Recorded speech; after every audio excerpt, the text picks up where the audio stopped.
विनायक जी की कहानी। एक विधवा मालन थी। उसका एक 4 साल का बहुत सुंदर लड़का था। मालिन की सास उसे बहुत दुख देती थी। एक दिन सास ने दोनों को घर से निकाल दिया। दोनों वहां से चले गए। चलते चलते दूर जाकर एक पेड़ के नीचे बैठ गए। पेड़ के सामने विनायक जी का मंदिर था। जो लोग दर्शन करने आते वे उन्हें प्रसाद बांट जाते, जिससे उनका पेट भर जाता था। दोनों वहीं रहने लगे और विनायक जी की बहुत सेवा पूजा करने लगे। एक दिन मालिन ने सोचा कि अगर हम जंगल से फूल लाकर पूजा की सामग्री और प्रसाद बेचें तो हमारे पास बहुत पैसे आने लगेंगे।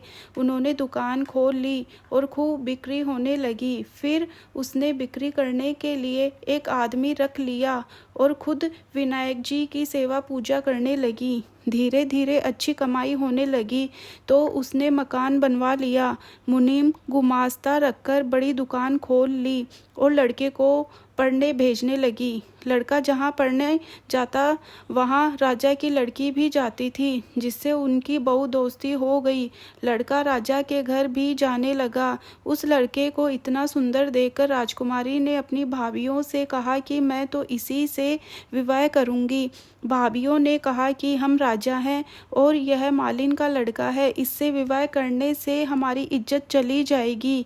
पर लड़की नहीं मानी और बोली कि मैंने तो प्रतिज्ञा कर ली है कि इसी से विवाह करूंगी। भाभियों ने जाकर अपने सास ससुर को सारी बात बताई। राजा ने कहा कि ठीक है, अगर प्रतिज्ञा कर ही ली है तो हमें विवाह करना ही पड़ेगा। फिर खूब धूमधाम से लड़की का विवाह किया और बहुत दहेज दिया। मालिन बहुत खुश हुई। बेटा बहू को आते देखकर उसने सबसे पहले उन्हें विनायक जी के मंदिर में धोख लगवाई।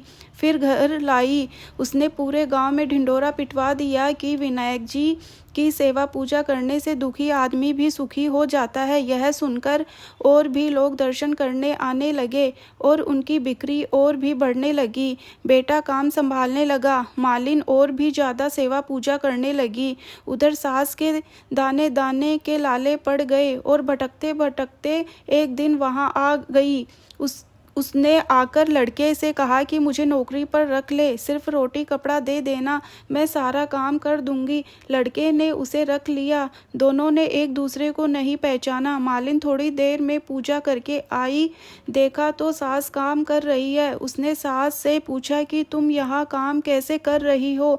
सास बोली कि यहाँ के सेठ ने मुझे नौकरी पर रखा है। तब बहू बोली कि सासू जी, यह तो आपका ही पोता है, यह आपकी बहू है और यह अपना ही मकान है। आपने तो हमें निकाल दिया था, लेकिन विनायक जी ने हमारी लाज रखी है। यह सुनकर सास बहुत शर्मिंदा हुई। वह बोली कि मैंने अपनी करनी का फल भोग लिया है। बहू बोली कि सासू जी, अब आप यहीं रहो और पोते का सुख देखो। सास को उन्होंने वहीं रख लिया। हे विनायक जी, जैसा धन सुख आपने उन्हें दिया वैसा सबको देना। कहानी कहने वाले को, सुनने वाले को और अपने सारे परिवार को देना।